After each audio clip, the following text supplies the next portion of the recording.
Hey guys, how are you? Welcome back to my garden. I want to take you with me into my garden today for another planting video because I had this project with a woman that I'm in touch with on Instagram. Her name is Sonja. She runs a really beautiful Instagram account about her garden in the west of Germany. She also writes a blog and she even wrote her own garden book, which is all in German. So everybody who speaks German at this point is a little bit in advantage. But what we did is we exchanged some perennials from our own garden. So I packed a box for her and she did the same, not knowing what I'm going to find in that box. So that was really fun unboxing and seeing what Sonja actually packed for me. But the good thing is that we kind of share the similar sense of color and what we like in the garden. So I knew that this is going to be really beautiful. So how I want to structure today's video is, first of all, I want to show you those perennials that she sent me. Then I want to tour you around the area where those plants are bound to go and then really take the momentum to put those perennials together with you into the ground. So hope that you are excited to spend some time in my garden with me. I'm standing with you at the rear end of the garden. So the main garden is on top here on the left on a dike. And then there's a terrace garden at the back. And then here towards the end, there is this little narrow strip that I'm just developing. And I call it no man's land because it really is in between our garden and the farmland. You also recognize that I put some wooden beams in here because deer starts paying a visit and the deer decided to eat pretty much all of my GMs in this garden area, which was really sad. But I'm going to focus on the positive, and the positive is that I have some really beautiful plants standing here. I also have these polytunnels here, which I'm going to dismantle very soon. So the first one is going to go down pretty much in my next video, I suppose. But first of all, I want to show you what Sonja sent me and what I want to plant today. So she sent me 2 different varieties of asters, geranium, and then some other surprises, which I don't want to focus on today. So what I want to plant today are these beautiful plants. So the first one, and she labeled it so cute. Look at that. Geranium Cambridge, 40 centimeters, and immergrün basically means evergreen, so that they are also lovely green in winter time, which is amazing. So you also have a little bit of a evergreen texture or structure in your garden. Next one are 2 varieties of asters. Sonja is pretty popular, I would say, for her asters and for her love for asters and all the varieties that she grows in her own garden. Well, now it comes out. This is a variety called Rosenwichtel, again 40 centimeters in height. I kind of predict that those plants won't grow to such a height here just because she is in a warmer climate zone to what I am, but still, if it is 30 centimeters, still fantastic. You see though that some of the slugs and snails already paid visit, but I really tried to have an upper hand on it. I kept everything water, everything is lush, and you see that the roots are coming out at the bottom of those pots, so everything looks really happy. The next one that excites me, and I'm really intrigued about it. So here we have, whoa, Aster bars pink. 1.20 meters. They can grow even taller. So let's see how tall they will grow here. And they grow to really beautiful, big, substantial size. So what I want to do now is I'm going to take these plants, put them in the area where I want to grow them, and then tour you around my little no man's land strip and share with you where I want to put them into the ground and why.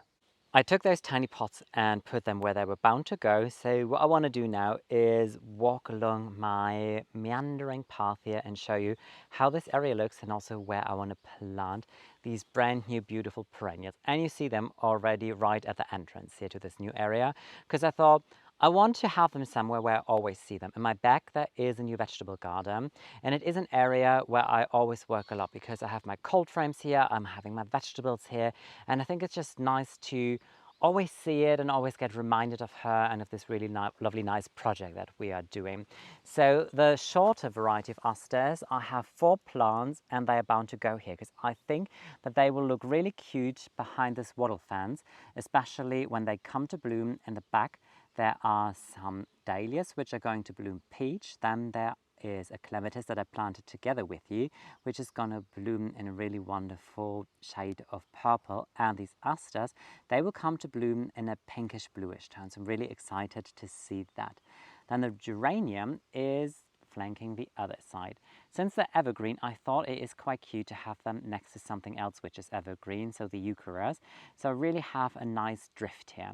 And the beauty is that Sonia put sometimes 2 or 3 plants in one container, so in total I have quite a lot of these geraniums.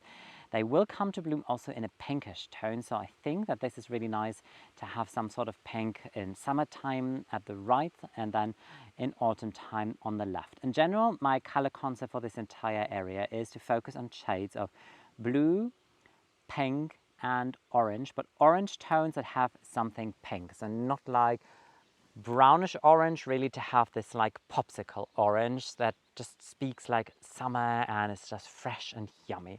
So if we continue walking through this area here, you see already a couple of first blooms. So some of the Aquilegia that I put here, they already came to bloom. So everything is from the upper garden and everything is really wild and random in bloom. So there are more blue here. So I think the pink one is going to be transplanted later on in the year. But isn't it a cute color? Look at that. A fantastic pink. I absolutely love it. But yeah, since there's so many blue here, I think that I'm going to keep the blue in this area here. If we continue walking, what I really love about this area is the layout with a path, because it's not straight. So normally when you have a path through your garden, often it's straight and you just walk very fast from A to B. But since this is kind of like curving and winding around, automatically you walk slower, you take your time and you look at things and you enjoy things. And this really starts to happen here. Well, I absolutely love, and I wish there was more of it, but here at least the geums are still a little bit in bloom. Look at this combination of this geum, which is Mai Tai, in combination with this euchera. So you have this really beautiful euchera in this burnt caramel, kind of a rusty tone, and then a very nice vivid peach from that geum Mai Tai. Really loving this combination, but those buds apparently were very yummy and deer loved it. What deer didn't love are Camassia, so this is fantastic. I tried them last year first, never had them ever before in my garden. So I planted 3 of them, 3 or 4 I believe, 4 I see now.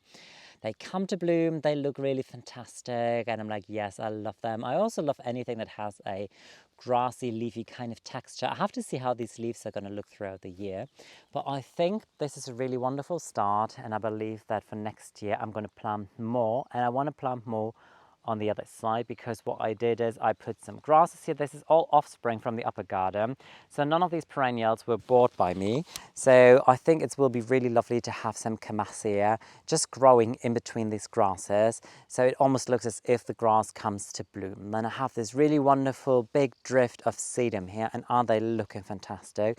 This really beautiful bluish, greenish foliage. It's flashy and it's just like, it gives such an impact. You have something really beautiful to look at. In the back there are my Hemerocolis. South Sea is a variety. I planted them in one of my planting videos last autumn with you. Very vigorous, so I'm really looking forward to see some of those amazing blooms this summer. And then here, Blazing Star, I also planted those perennials in one of my autumnal videos with you. And also they came back, they look really beautiful. Look in the back, all these grasses here. I bought none of them. All of these grasses came from upper garden. They were all self-seeding, and now I think they were in the probably second or third year, they've grown in so well, so really wonderful. Perovskia that I planted with you starts really to kick in, it looks fantastic. In the back, I planted some dahlias. There is a variety called Rancho. So here I'm really going to have a contrast of the blue Perovskia in the back, beautiful orange, pinkish orange dahlias. If we continue, there are some Persicaria or Bistorta from the upper garden. Some random Aquilegia in the back there, and the mulch stops. But what I want to do is put a lot of grasses here. Probably Calamagrostis calfaster, because it has a good height, and maybe some Miscanthus sprinkled in between. What I did here though is, it looks almost like wheat growing here, but it's not. These are brown foxgloves that I grew from seed. A lot of them I potted up, and then I thought, you know what, I think that they are strong enough to put them straight into the ground, and this is what I did. So all I need to do now is do the occasional weeding in between, and once they've established, I'm going to come in with some mulch and mulch them. But some of them are so flimsy and small that I'm afraid that I would just like bury them underneath the mulch. In the back there are some Thalictrum, which is the natural variety. Doesn't really have a variety name, I suppose. They're very tall, very airy, kind of purplish blooms. Really wonderful. They require a good amount of moisture, though. This is what I experienced from the upper garden. So they don't love to dry out. They will still come to bloom, but not as fabulous. And here they look a lot better already than what they do in the upper garden. But in the back, this is where I want to put a nice drift of the Aster Boris Pink, because I think that they will be a wonderful contrast, because the Lictrum is quite airy, and then the Asters, they'll be more compact, and the Asters, they will also hide really beautiful the dad hedge, which is very positive. I really love my dad hedge, and I know that last year birds were nesting inside, so I hope that some birds are going to find a nice home for nesting this year too. In the backdrop, I want to put some more grasses, then really to have a pop of color here, and then in the back to have a nice green back wall only consisting of grasses. So this is the area. What I want to do now is plant with you.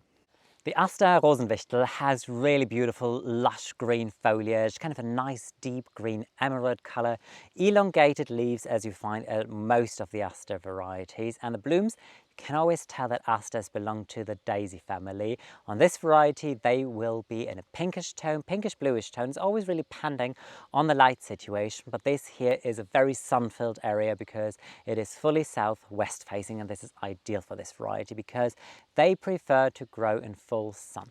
When it comes to the soil, they are not very fuzzy, and this is always good news, I believe, because they can thrive in a lot of different conditions. I naturally have sandy soil here, but this is quite good soil in this area, though this is not bad soil. Still, what I did before I came in and before I want to plant something, I dug under some compost from my own garden. You can always see it when I'm digging here.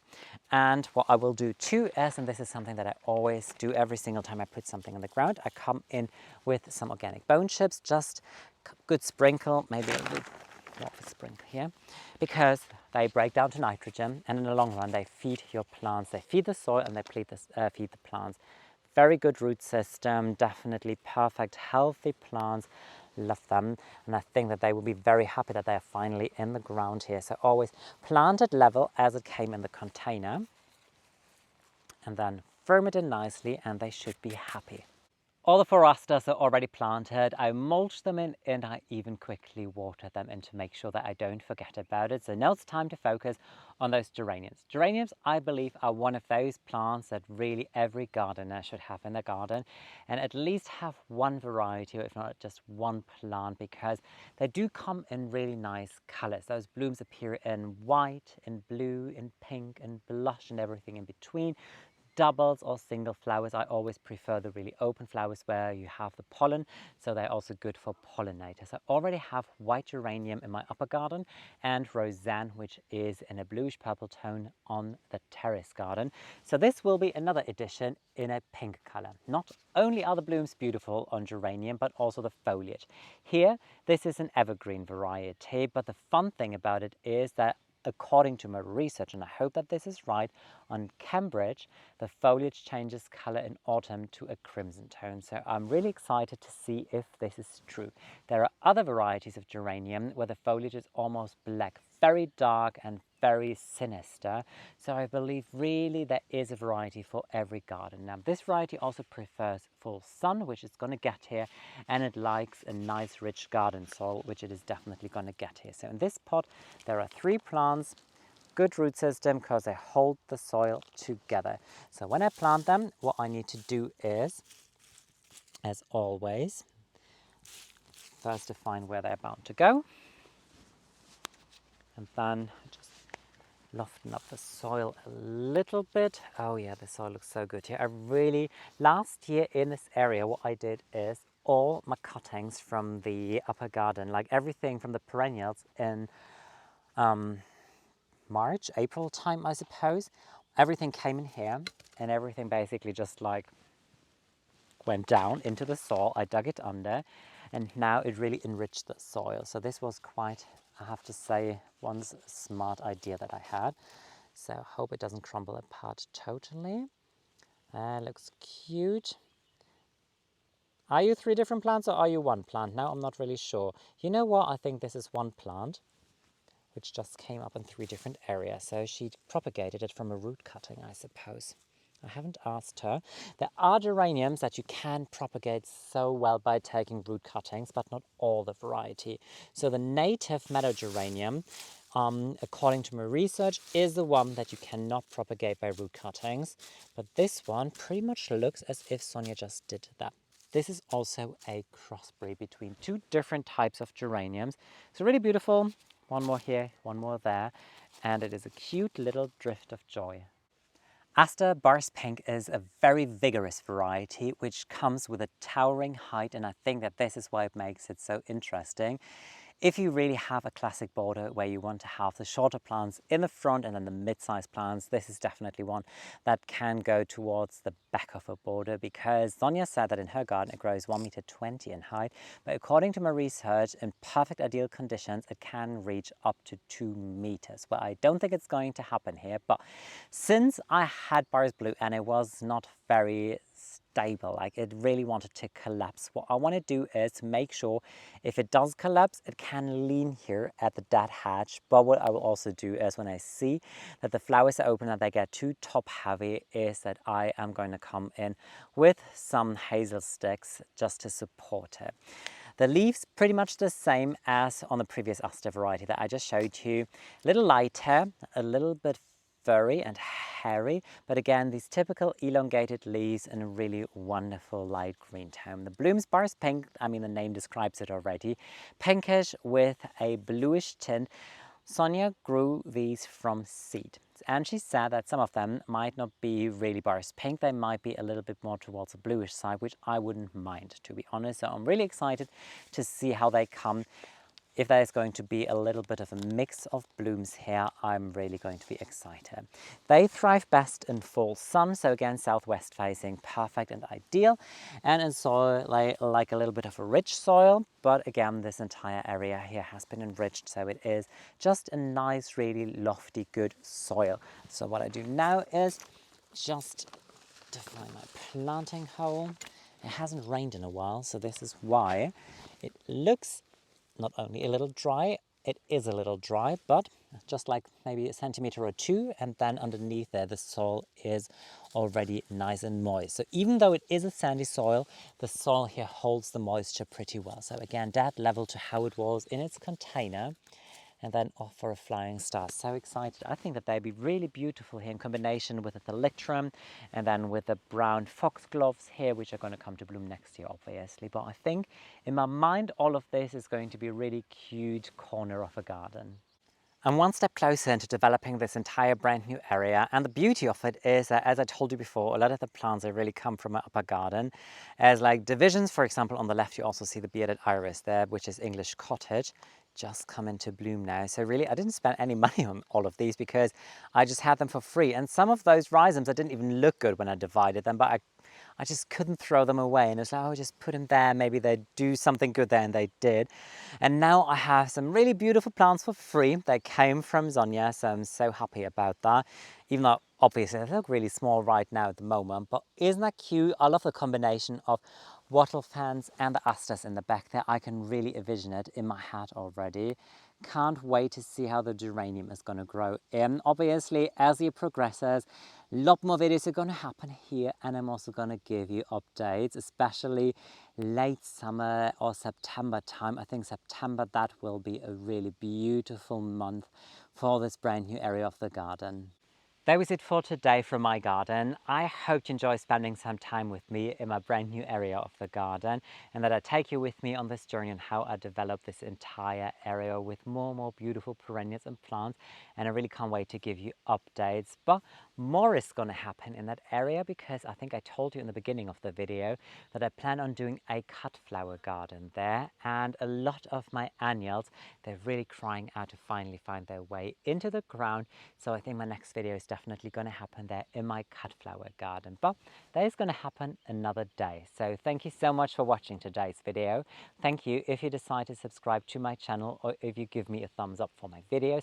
If you want to see more from me or my garden, you can always visit my Instagram account. The link to that is just down below this video here, and I would honestly love to welcome you next time around in my garden. Take care, guys. Bye.